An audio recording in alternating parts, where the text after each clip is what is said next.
Let's bring in Army veteran and Arkansas Senator Tom Cotton. He's author of a great book, Only the Strong. Gives us a real perspective on what our foreign policy was and should be today. Tom, first off, your sense on today, Veterans Day. Instead of the Senator Tom Cotton, what about the veteran Tom Cotton? Hey guys, thanks for having me on, and happy Veterans Day to all the veterans out there. This is a day when we remember their service and their sacrifice in defense of our nation. You know, one thing that really came home to me when I was researching and reading the material that I use for Only the Strong is sometimes the wars that we fought, especially since World War II, have seemed inconclusive, or maybe public opinion has soured on them. But every veteran who served in all of those wars deserves our deepest respect and gratitude and remembrance. You know, one thing I point out in Only the Strong is that over 2/3 of Vietnam veterans were volunteers like my father's. Even many of the conscripts did so willingly. They didn't resist. They didn't burn their draft cards. They went out and fought for their country at a time of need. Or consider the Battle of Mogadishu, which most Americans remember from the iconic book and movie Black Hawk Down. For those veterans that fought in Mogadishu on October 3rd and 4th, 1993, that was their D-Day. That was their Okinawa. So we should not only thank them for their service and sacrifice, but remember how heroic it was, even if it didn't have the strategic consequences of a battle like D-Day, even if it wasn't in a war that remains as universally popular as World War II. Well, Senator, we're glad to have you on the program on this Veterans Day. We also want to ask you about the balance of power that continues in the Senate as we continue counting votes some 1 week after, anticipated to be 1 week after Tuesday of the midterm elections. You have Nevada, you have Arizona still counting votes, Senator. Georgia, we know, is going to go to a runoff. You know, I think I have to ask you when I look at this is how do we sit today in 2022 where some states, take, for example, Florida, with a population of 22 million, 21 million people, can give us election results, you know, oftentimes in a contested tight race, maybe not this year, but oftentimes in a contested tight race within a day. And then smaller states like Arizona and Nevada have us waiting a week, maybe more, to find out who won.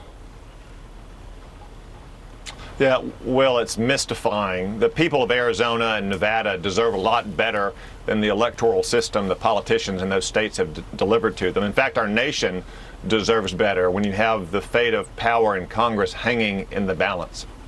As you say, Florida, which has many millions of more people than those states, was able to count ballots all in one night. Arkansas, which is about the size of Nevada, we counted all of our ballots in one night.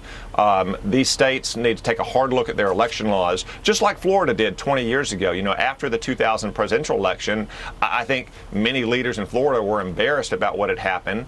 Democrats and Republicans together came together and they reformed their electoral system so you would have an efficient system that is confidence inspiring and gets results promptly. I hope that whoever wins these races for the State House in Arizona and Nevada will take a careful look at their system in the future and reform them so we can have election results on election night. What does it say when you look at some of these race boards? In Arizona, you've got Mark Kelly and Blake Masters. And then in Nevada, you have Adam Laxalt, Catherine Cortez Masto. And then in Georgia, we've got that runoff. And it looks like Mark Kelly's ahead in Arizona. All the votes have not been counted. It looks like Adam Laxalt's ahead in Nevada. So that would be one Republican, one Democrat. And then in Georgia, we've got the runoff again. Can you believe this? This might determine the balance of power again in Georgia. What does it say to you when you look at these races and how close they are? The Democrats and the Republicans are neck and neck in so many states. We thought we were expecting a red wave. We didn't necessarily see that across the country. What do you make of that? Are we just completely divided? Well, Ainsley, we're still counting ballots out west, and I'm hopeful that Adam Laxalt will hang on and give us our 50th seat. And I still think there's a chance for Blake Masters to come back as well and give us our 51st. As you say in Georgia, to borrow from Yogi Berra, it seems kind of like deja vu all over again. But I'm confident that Herschel Walker is going to win. All of your viewers can help him out by going to teamherschel.com and learning how they can pitch in.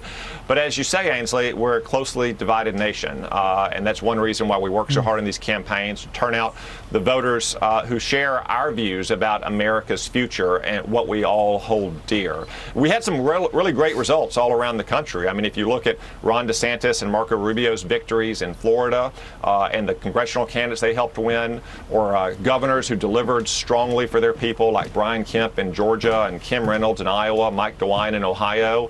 They won big victories as well, even in places where the top of the ticket came up a little short. Lee Zeldin in New York, for instance, he ran a great campaign. He was great. He helped 4 different congressional candidates get across the finish line, which may be the difference in the House of Representatives. Yeah. So I think if we look forward to the future, if Republicans are focused on accomplishments and success and delivering results for our people, then that's going to result in winning elections. Mitch McConnell has gotten Brian Kemp to give the analytics and his door knocking and his lists and his methods and practices to Herschel Walker in his camp over the next few weeks. That should be a huge help. Meanwhile, which I don't think is helpful, is Donald Trump seems to be brawling with Governor Ron DeSantis, one of the superstars, one of the best governors in the country. And Donald Trump said this amongst a long missive on Truth Social. Ron DeSanctimonious is playing games. The fake news asked him if he's going to run for president, and he says, I'm only focused on the governor's race. I'm not looking into the future. Well, in terms of loyalty and class, that's not really the right answer. What is the right answer? Well, I think the right answer right now is that we're still in the midst of the 2022 election, Brian. We're still counting ballots out west. We have a lot more ballots to cast in in Georgia next month. Look, I decided not to be a candidate in 24, so I don't plan to be a pundit, but I will say that Ron DeSantis had a huge victory in Florida because for 4 years he had focused on effective governance and delivering positive change for the people of Florida. That's why he won such a huge victory. That's why so many people across America are voting with their feet by moving to Florida. That's what anyone thinking about running for president in 2024 should be focused on delivering results for our people. Do you worry about this hurting the Georgia effort because you guys really blew it 2 years ago? Yeah, I believe everyone should be in the boat rowing in the same direction for helping Herschel Walker. All your viewers, like I said, can go to teamherschel.com if they want to help out. There really doesn't need to be any kind of focus right now on 2024, in my opinion, because whoever runs and wins in 2024 is going to need a governing majority in the Congress. The way we start that over the next 4 weeks is to make sure that we elect Herschel Walker to represent the state of Georgia for the next 6 years. So I would encourage everyone just to focus on helping Herschel Walker win this election on December 6th. Senator Tom Cotton, thanks so much. It was great to see you. Thank you all. Happy Veterans Day to everyone. Thank you, and thank you for your service. Military officer, attorney, went to Harvard Law School, politician, serves our country in that way as well. So God bless you. Thank you.